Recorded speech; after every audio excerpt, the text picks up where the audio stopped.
everyone, welcome back to my channel. I hope you're all doing great.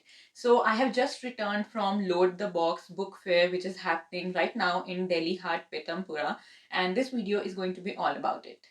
So, the Load the Box book fair is currently happening in Delhi Heart Pitampura from 15th to 19th of December, but if these dates do not suit you, then you can also visit this book fair in city center Dwarka from 22nd to 25th of December. I'll be leaving a screenshot of their own post right here so you can check the details out, the dates and the timings and everything. There is no additional entry fees for the book fair itself. All you have to pay for is the entry fee for Delhi Heart, which is not very expensive. It is just 20 bucks for adults and just 10 rupees for children.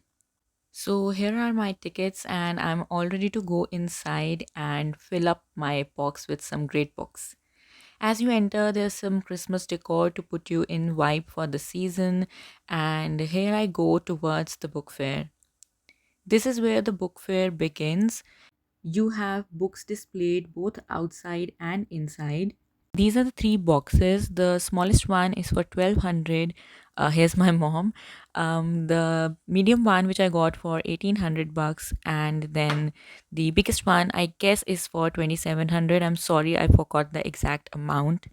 So, how this works is that you get a box of your own choice and then fill it up with books from these various genres available here, like fiction, crime and mystery, romance, kids' books, and lots of other categories, classics even. But the condition is that you can fit in your books as you want to fit them in, but the box should be flat from the top, so it should be able to close up properly. So yeah, that's the only condition. Once you're done filling up your box, you can take it to the counter where they'll seal it. They'll try to fit in all your books. Honestly, they're very accommodating that ways. They'll try to fit in as many of your books as they can in the box. If they absolutely cannot, then they'll remove a couple maybe. And once it's sealed, then you can go ahead and pay for it.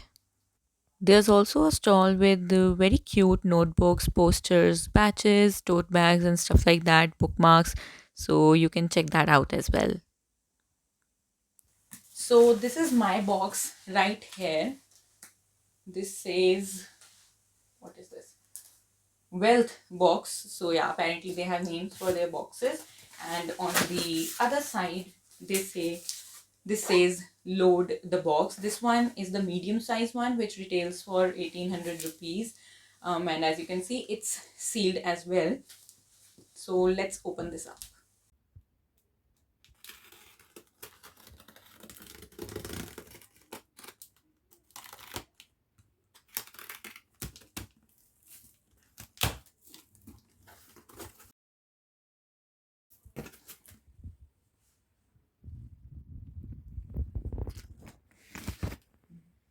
Now that you've seen the unboxing, let's finally see what are the books that I got. Now, I'm not even sure how many books I actually fit into the box. I just know there are like more than 10 books, but exactly how many books I'm not sure. So, count along with me. So the first one is The Last Seance, Tales of the Supernatural by Agatha Christie. I've read one book by Agatha Christie, which is The Murder of Roger Ackroyd, and I loved it a lot. So I've always like wanted to read something else by her. So when I saw this book, I was really intrigued, and that's why I picked this up. Of course, it has to be like something, as it says, supernatural and horror and paranormal, and I like reading about those kind of things. Halloween has gone, but I'm still not out of the vibe. So yeah, that is why I picked this one up. The second one that I picked up is a classic, and this has been sitting in my Amazon wishlist for so long. So when I saw it there, I had to pick it up, which is Dracula by Bram Stoker. Again, this relates to something supernatural and like not exactly supernatural, but you get my vibe. So yeah, one really good thing is that I actually came across lots of Penguin classic books, so you can always be sure of the quality of the text inside. So yeah, that was a great thing about this book fair. Now, I got lots of books because I have read about them as a student of literature. Third one again is one of those books, which is Middlemarch by George Eliot. This is the Wordsworth Classics edition. Now, Middlemarch is one of George Eliot's very, very popular works, and throughout my graduation, whenever I was like researching for something, writing about something, this was one book I kept coming across, and I always was intrigued. I wanted to read something by George Eliot, so that is why I picked this up. The next book I picked up again because this has been sitting in my Amazon wishlist for years, literally, and I am very, very intrigued about the concept. And it is the Time Traveler's Wife. As you can, get from the name itself, this is a story of somebody traveling, throughout time, going back in time, going forward in time, and these are things that really interest me. I like reading about these things. I think, I'm just guessing that this comes in the under the genre of science fiction, maybe. I'm not really sure. And I was someone who never read science fiction. I ran away from science fiction, but over the years I've like evolved as a reader, and I've been reading more and more science fiction stories. I think I am really interested in paranormal and ghost stories around this time of the year. I don't know what it is, but yeah. So the next book that I got is The Green Mile by Stephen King.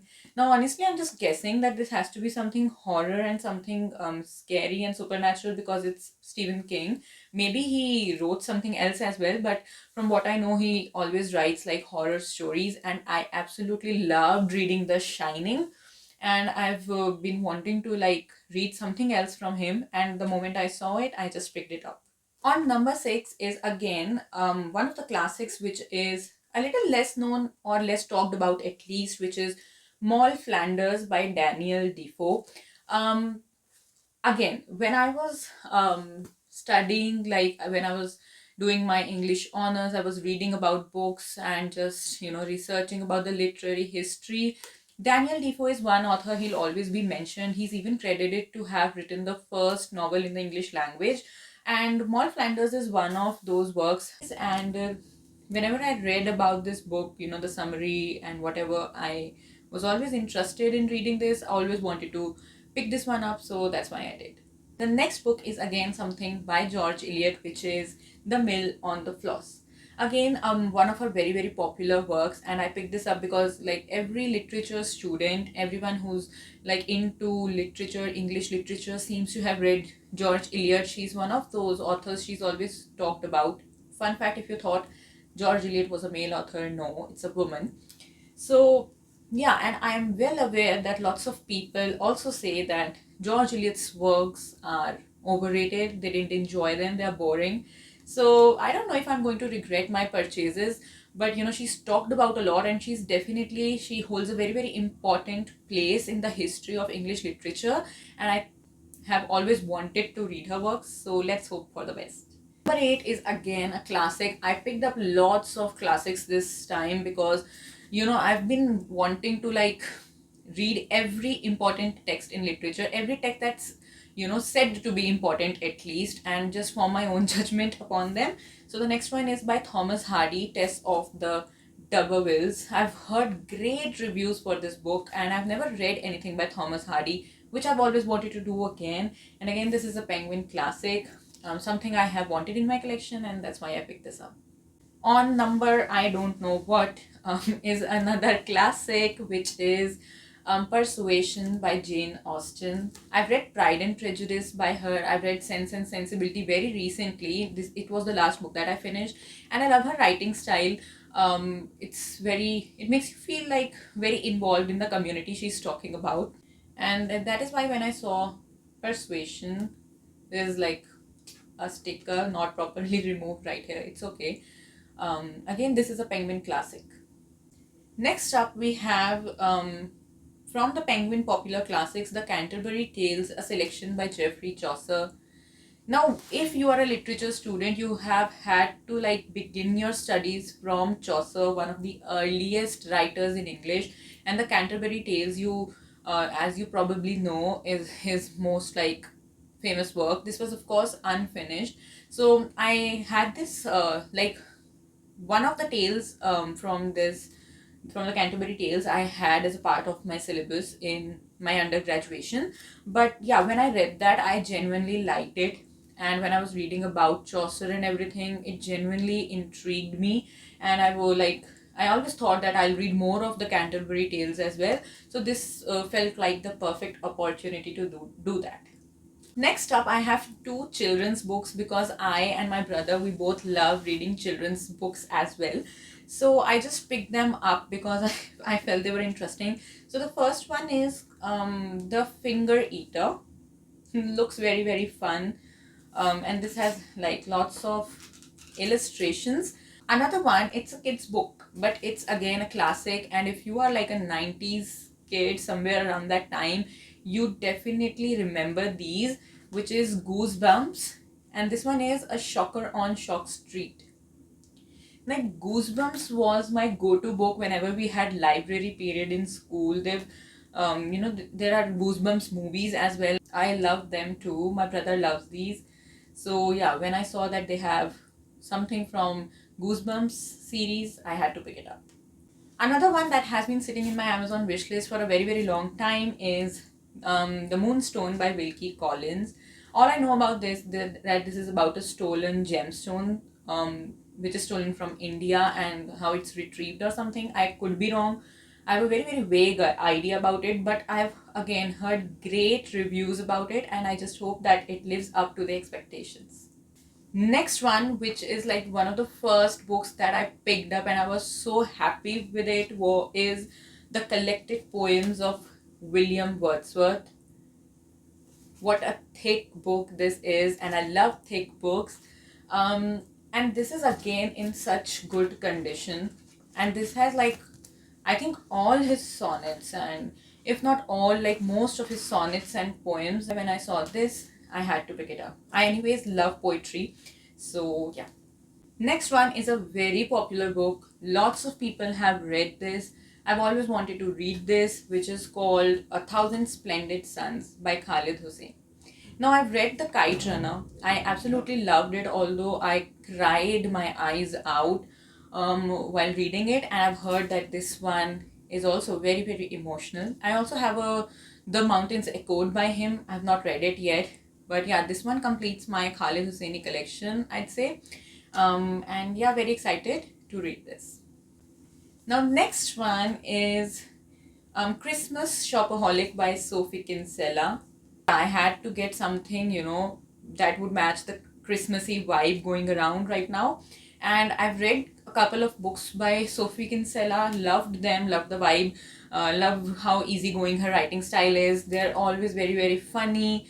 If it's Sophie Kinsella, I'm pretty sure it's going to be good, and I love the cover as well. Last but not the least is The Grapes of Wrath by John Steinbeck. Again, I've heard so much about this book, and I got this in a hardcover, and it's in perfectly fine condition. Like, there's nothing wrong with the book, which is like great news. The insides as well, perfectly fine. And yeah, this was the first book that I spotted, and I was very, very, very excited to pick this up.